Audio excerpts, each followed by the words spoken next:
Hello friends, आपके अपने channel NEET achiever में जैसा कि हम लोग डिस्कस कर रहे हैं 2025 के क्वेश्चंस को। हम 12th क्लास के चैप्टर को देख रहे हैं। चैप्टर का नाम है माइक्रोब्स इन ह्यूमन वेलफेयर।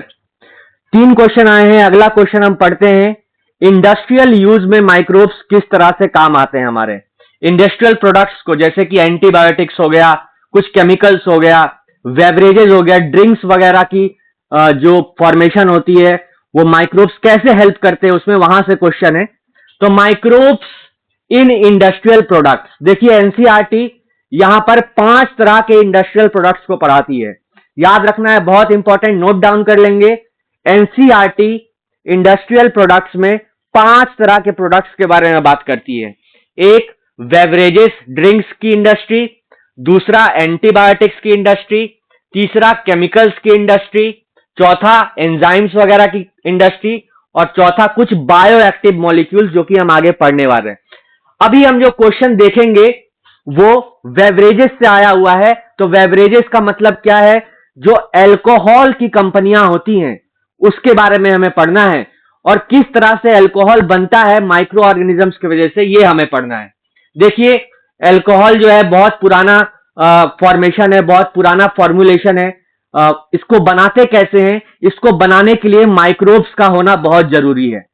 यहीं पर मैं एक बात बताता हूं, अल्कोहल को बनाने के लिए जो माइक्रोब यूज होता है, जो ईस्ट यूज होता है, जो फंगस यूज होता है, उसको कहते हैं सैचुरोमाइसिस क्रिवेसिए। अब ये जो फंगस होता है, अभी थोड़ी देर पहले पिछले वीडियो में मैंने बताया था कि इसी फंगस से ब्रेड को बनाया जाता है। ब्रेड के डो को फ्लफी बनाने के लिए इस फंगस को यूज करते हैं। वहां पर इस फंगस का नाम हमने कहा था बेकर्स ईस्ट। लेकिन यही फंगस यूज होता है अल्कोहल वगैरह बनाने में, और इसको वहां पर क्या बोलते हैं? Brewers yeast. तो यही इसका 2 नाम है, brewers yeast and bakers yeast. Brew करने का मतलब है अल्कोहल को बनाना, ब्रू करना। कभी मौका मिलेगा तो प्रोसेस को बताएंगे डिटेल में कि किस तरह से बनता है, लेकिन हम बस अभी इतना इंफॉर्मेशन ले रहे हैं जिससे हमारा क्वेश्चन बन जाए। तो इसको क्या कहते हैं? Brewers east. ब्रूअर्स ईस्ट याद रखना।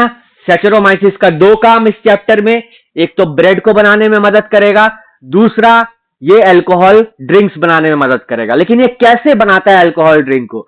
देखिए, अल्कोहल ड्रिंक बनाने का सबसे एक इंपॉर्टेंट पॉइंट मैं बताता हूं, उससे आपको सब कुछ पता लग जाएगा। यहां पर हम विस्की के फॉर्मेशन की बात करेंगे। विस्की बेसिकली बनता कैसे है? तो कुछ ग्रेन्स होती है, सीरियल्स होती है, बार्ली मान के चलो एक ग्रेन है, उस बार्ली को हम सोक कर देते हैं पानी में, और उसको बंद करके एनारोबिक कंडीशन में कंटेनर में रख देते हैं। उसके अंदर कुछ बैक्टीरिया होते हैं, आई मीन टू से ईस्ट होते हैं, जो धीरे धीरे फर्मेंटेशन प्रोसेस को करते हैं, धीरे धीरे बार्ली को तोड़ते हैं। फर्मेंटेशन प्रोसेस की वजह से अल्कोहल और कार्बन डाइऑक्साइड बनता है। इसका मतलब वो जो हमने माल्टेड बार्ली रखा है उसको धीरे धीरे सैचुरोमाइसिस फंगस ने तोड़ के अल्कोहल बनाया है। धीरे धीरे उसमें अल्कोहल बनता रहेगा। अब ये जो हमारे पास पूरा ब्रॉथ आ गया, पूरा जो मिक्सचर आ गया, जिसमें हमने व्हीट भी रखा है या फिर कहीं पर बार्ली यूज करते हैं, इसको फर्मेंट होने के बाद 2 प्रोसेस कर सकते हैं। एक तो डायरेक्टली उसको यूज कर सकते हैं ड्रिंक करने के लिए, दूसरा उसको क्लियर करने के लिए डिस्टिलेशन प्रोसेस का यूज करते हैं। डिस्टिलेशन प्रोसेस में क्या होता है? डिस्टिलेशन प्रोसेस में आप हीट करेंगे, धीरे धीरे वो स्टीम बनेगा, जो भी हमारा मिक्सचर है वो स्टीम के प्रोसेस में आगे जाएगा, और उससे अल्कोहल धीरे धीरे अलग होगा। तो जब डिस्टिल कर दिया हमने, डिस्टिलेशन प्रोसेस कर दिया, तब हमें अल्कोहल जो मिलेगा वो थोड़ा और ज्यादा कंसंट्रेशन में होगा, क्योंकि पानी से जो स्टीम निकला है उससे अल्कोहल क्या हुआ? जमा होता गया, कंसंट्रेटेड होता गया। क्वेश्चन क्या आता है कि इस अल्कोहलिक मिक्सचर को आप 2 तरीके से यूज कर सकते हैं। एक तो विदाउट डिस्टिलेशन, प्योर फॉर्म में जैसा बना है वैसा ही इंटेक कर लेंगे। दूसरा, उसको प्योर बनाने के लिए, और ज्यादा कंसंट्रेट करने के लिए अल्कोहल को, उसको डिस्टिलेशन प्रोसेस में ले जाएंगे, तो आपके पास 2 तरह की चीजें बनेंगी। अगर आपने बिना डिस्टिलेशन किया, विदाउट डिस्टिलेशन, इसके 2 प्रोडक्ट होते हैं, एक तो हो गया वाइन, एक हो गया बियर। दूसरा, अगर आपने डिस्टिलेशन कर दिया तो उससे जो प्रोडक्ट आएंगे, डिस्टिलेशन करने के बाद जो प्रोडक्ट आएंगे उसके कुछ एग्जाम्पल क्या क्या है? विस्की, ब्रांडी और रम। ये सारा पॉइंट एनसीईआरटी का इस बोर्ड पे मैंने छापा है। फिर से देखते हैं एक बार, microbes used in industrial product 5 जगह पर, जिसमें से एक जगह है बेवरेजेस, अल्कोहलिक ड्रिंक्स बनाते हैं। कौन सा माइक्रोब यूज होता है? तो ब्रूअर्स यीस्ट, जिसको सैचरोमाइसिस कहा। ये कैसे बनाता है अल्कोहल को? तो पहले सीरियल लेंगे, उस सीरियल में इसको अल्कोहलिक फर्मेंटेशन करके अल्कोहल बनाएंगे।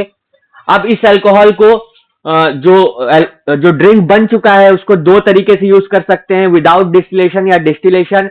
विदाउट डिस्टिलेशन में जो प्रोडक्ट बन के आता है उसको वाइन बोलेंगे, या तो दूसरे तरीके का प्रोडक्ट जिसको बियर बोलेंगे। ये दोनों अलग अलग क्यों है? क्योंकि जो बेस प्रोडक्ट यूज किया गया है वो अलग है। वाइन में हम जनरली ग्रेप्स वगैरह के प्रोसेस को फर्मेंट करते हैं, और बियर के अंदर जो हम सीरियल लेते हैं स्टार्टिंग में वो बार्ली होता है, तो उसके हिसाब से अलग अलग ड्रिंक्स बनते हैं। तो ये विदाउट डिस्टिलेशन, और डिस्टिल कर दिया तो क्या करेंगे? विस्की, ब्रांडी और रम। विस्की किससे बना होता है? बेस प्रोडक्ट व्हीट से बना होता है। तो ये सारी बातें हैं। अब देखिए क्वेश्चन क्या बना है। क्वेश्चन पूछा गया है, कहां चला गया? हाँ, which of the following is a example of non distilled alcoholic beverage produced by yeast? Number 1 brandy, number 2 beer, number 3 rum, number 4 whisky. आपको पता है बियर जो है वो विदाउट डिस्टिलेशन है, तो इसका आंसर बियर जाएगा। तो इसी के साथ ये क्वेश्चन खत्म होता है। वीडियोस को देखते रहिए, चैनल को सब्सक्राइब कीजिए, बेल आइकन को क्लिक कीजिए ताकि आपको नोटिफिकेशंस मिलते रहें और मुझे भी मोटिवेशन मिलता रहे। इसी के साथ वीडियो को खत्म करते हैं। Stay motivated. Thank you.